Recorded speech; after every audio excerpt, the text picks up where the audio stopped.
Tuan Ashraf, public gold ni trusted tak? Okey, bagus soalan tu. Jadi jom saya ajak tour ke level 4 Menara Public Gold. Kita ada penjaga pintu.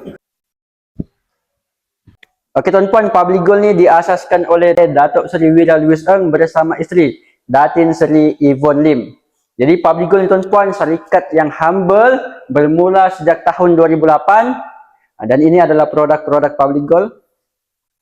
Bermula tahun 2008 tuan-puan di Penang sehingga kini tahun 2012, 2014 sehingga kini tuan-puan tahun 2026 Public Gold dah ada lebih 2.6 juta penyimpan emas bersama Public Gold.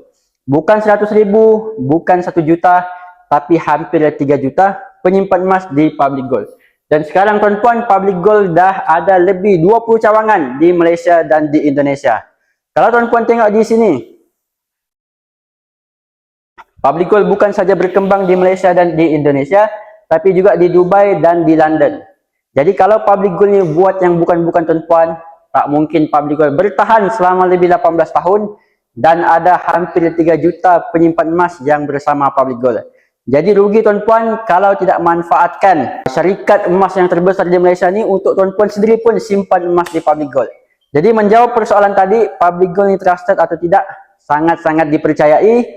Sangat-sangat telus tuan-puan. Bagi tuan-puan yang belum ada akaun emas Public Gold, bermula hari ini simpan emas di Public Gold.